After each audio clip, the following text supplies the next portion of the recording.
নমস্কাৰ ছাত্ৰ ছাত্ৰীসকল, প্লাবিটাছ অনলাইন ক্লাছলৈ তোমালোকক স্বাগতম। আজি তোমালোকক কেইটামান এটা শব্দত প্ৰকাশ কৰা দেখাই দিব ওলাইছোঁ। ভোকত আতুৰ হোৱা লোক ভোকাতুৰ, নিয়মমতে খৰচ কৰা লোক মিতব্যয়ী, বেছিকৈ ভাত খোৱা মানুহ খকুৱা, ৰন্ধা বঢ়া কৰা তিৰোতা ৰান্ধনি।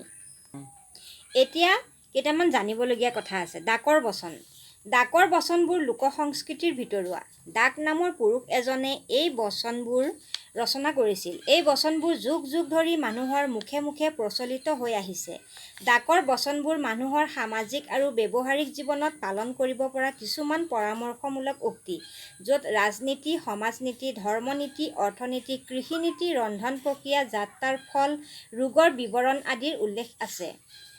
ইয়াত এটা উদাহৰণ দিয়াই আছে। ৩৬০ জোপা ৰুবা কল, মাহেকে পষেকে চিকুনাবা তল, পাত পচলা লাভত পাবা, লংকাৰ বনিজ ঘৰতে পাবা। ৩৬০ জোপা কলগছ ৰুই তাৰ তলখন মাহেকে পষেকে চিকুনাব লাগে, যাতে বন জাবৰ গজি উঠি কলগছৰ তলখন অনুৰ্বৰ কৰিব নোৱাৰে। কলখেতিয়কে সেই কলগছৰ পাত বিভিন্ন কামত ব্যৱহাৰ কৰিব পাৰে।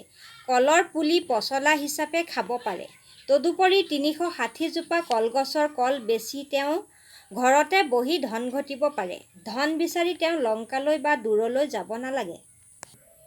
ইয়াত এটা বহলাই লিখিবলৈ দিয়া হৈছে। অল্প অৰ্জন বিস্তৰ ভোজন, সেই পুৰুষৰ দৰিদ্ৰ লক্ষণ। অলপমান আৰ্জন কৰি যদি বেছিকৈ খৰচ কৰে বা বেছিকৈ খায়, তেনেহ'লে সেই মানুহজন দৰিদ্ৰ হ'ব। কাৰণ তেওঁ নিজৰ আৰ্জনটো চাইহে খৰচ কৰিব লাগিব। তেওঁ যদি ভালদৰে হিচাপ নিকাচ নকৰাকৈ খৰচ কৰে, যি মন যায় তাকে খায়, তেনেহ'লে সেই মানুহজনে কেতিয়াও উন্নতি কৰিব নোৱাৰে। তেওঁ জীৱনত আগুৱাই যাব নোৱাৰি দৰিদ্ৰ হৈয়ে থাকিব। ছাত্ৰ ছাত্ৰীসকল, আজিলৈ ইমানতে সামৰিছোঁ। ধন্যবাদ।